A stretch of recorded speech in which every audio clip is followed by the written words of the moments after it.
coming forward dalam akan datang ni tuan-tuan, apabila KP Jecom dikatakan dicabar oleh Alberti. Menarik Alberti mengatakan masa tu KP Jecom dia buat laporan polis. Ini satu hal juga ni.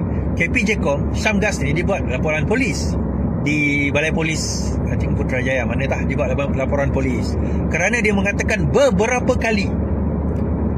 kali Alberti telah mengadakan demonstrasi di Kementerian Komunikasi. Ini mengganggu penjawat-penjawat awam yang ada di situ.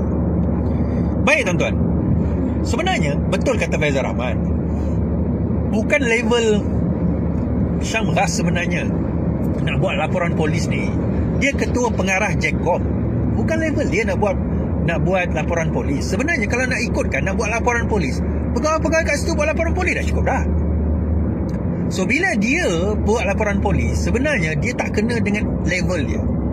Dia letakkan level dia setaraf dengan Alberti, which is secara politik dan secara perception dia dah tak betul lah. Kedua, buat laporan polis ni, budak-budak bawahannya pun buat laporan polis, tak ada masalah. Dulu kalau tuan-tuan ingatkan, menteri tak payah buat laporan polis, dia punya supol dia buat laporan polis, cukup lah. Kenapa ketua pengarah nak kena turun buat laporan polis? Bagilah pegawai-pegawai Jecom buat laporan polis, cukup dah. Itu yang pertama. Yang kedua, biar Alberti ada di situ, dia running his mouth lah, orang kata kan. Running his mouth, dia kata, dia cabar, kita pergi berdebat lepas ini, kalau berani kita berdebat. Kita debat tu ni, kita debat berkenaan dengan isu ini, bla bla bla sebagainya. Tuan-tuan, timbul persoalan utama. Okey, Alberti hari ini mengatakan dia akan terima debat itu, name the place, name the time, name the format, dia akan datang. Soalannya, berani tak Syamgas menjawab perdebatan tersebut? Berani tak berani? Saya macam terfikirlah nak kontak Syamgas ni. Syam, Assalamualaikum. Syam, saya anjurkan perdebatan tersebut, saya buat live. Kita tak live, saya pre-record lah. Nak tak? Saya pre-record dan saya tayangkan. Macam berani tak berani? Kan? Kalau Syamgas berani lah, kan? Kita cari satu tempat, tak kisahlah siapa-siapa pun yang jadi moderator ke siapa. Bukan saya, tak semestinya saya pun jadi penjaga masa lah, bukan moderator pun. Kita ada format sekian, bentangkan. Saya percaya tuan-tuan, kalau Syamgas dipanggil benda inilah untuk debat, saya tahu apa poin yang akan dibawa oleh Alberti. Antara poin yang dibawa oleh Alberti adalah berkenaan dengan beberapa individu yang didedahkan oleh Alberti di Sabah, yang memegang jawatan ADUN, bekas ADUN, dan timbalan speaker, dan juga I think bekas timbalan ahli parlimen, bekas ahli parlimen juga tidak didakwa oleh SPRM. Sedangkan hanya 2 orang didakwa, sedangkan bukti yang sama dibawa kepada mereka-mereka yang lain. Bukan itu saja, ada sebahagian yang didakwa oleh Alberti ini bertanding dan menang di dalam pilihan raya yang lepas. Dan saya percaya Alberti akan bertanya antaranya soalan itu, berkenaan dengan soalan kenapa mereka tidak didakwa. Adakah kerajaan sekarang ini bersifat dui standard dengan perkara tersebut?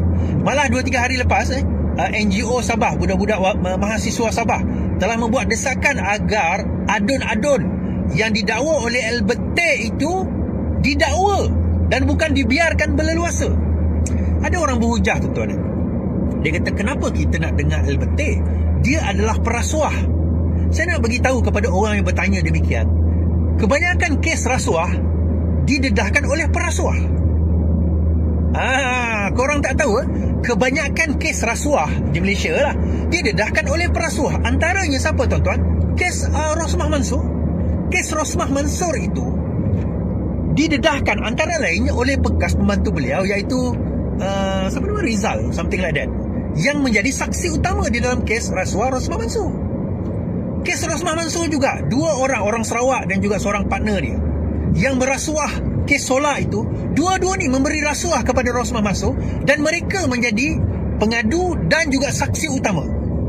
Sebab kebanyakan kes memang perasuah yang memberi rasuah itulah yang menjadi saksi utama.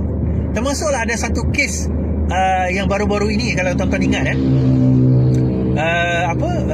pengurus CEO Stadium Malaysia ditangkap kerana rasuah RM1 juta. Saksi utama di dalam kes itu adalah company yang memberi rasuah. kepada orang tersebut. So kebanyakan kes memang datang daripada perasuah-perasuah. Yalah, perasuah ni bukan benda kita kata benda tu betul, it's wrong, memang salah. Kita tak menafikan benda itu salah, it is wrong. Tetapi dalam masa yang sama, kita kena faham juga, just because dia perasuah tidak bermakna apa yang dia berikan itu satu benda yang salah.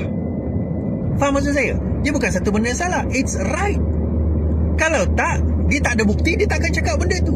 Dan dia akan jadi awkward nanti, tuan-tuan. Saya bukan kata salah kita nak mendakwa LBT. Saya tak kata salah untuk mendakwa LBT.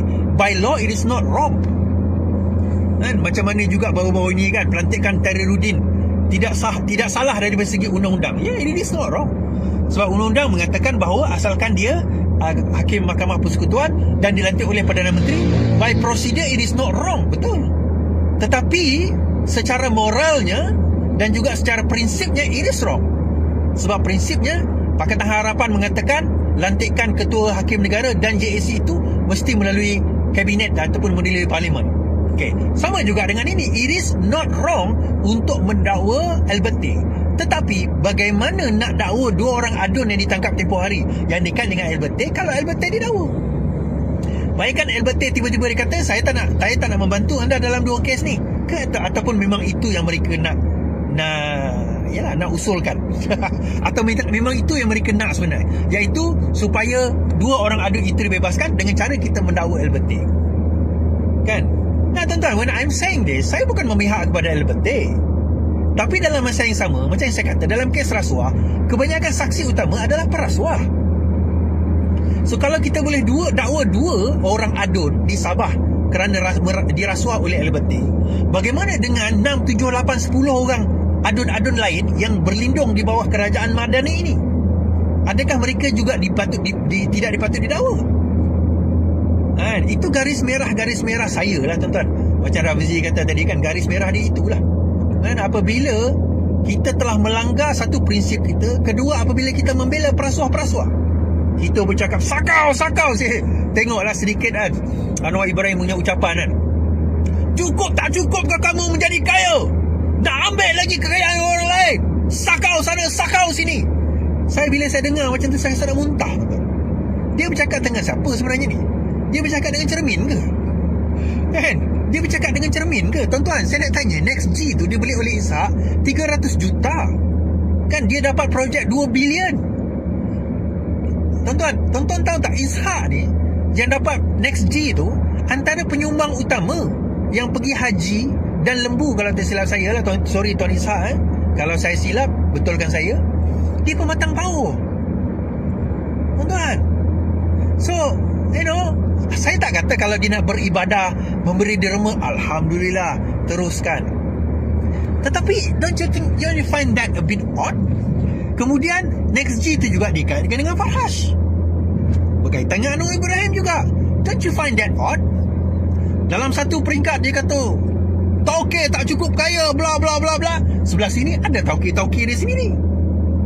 Kita belum cerita company-company yang sekarang dalam Kementerian Pendidikan, kan? Yang tu saya tak nak sebut lah, kan? Kita tak bercerita tentang Bestinet.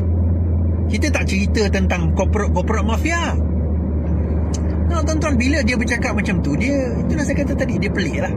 Dia satu benda yang pelik, bercerita tentang sakau, tetapi dalam masa yang sama, dalam kerajaan dia, ada benda-benda dibiarkan. So, membawa saya kepada parti riset, penubuhan parti wawasan ni, tuan-tuan. Dia yang menariknya parti wawasan kan, parti wawasan dia mula-mula latar belakang ni macam ni. Hamzah telah dipecat daripada Bersatu. Kita tahu semua cerita tu. Mat Jargon, Wan Saiful Wanjan, semua telah dipecat daripada Bersatu.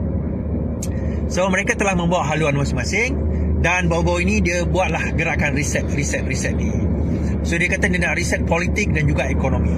Okay, fine, tak apalah. Itu gagasan politik mereka lah. Itu kita tak ada masalah.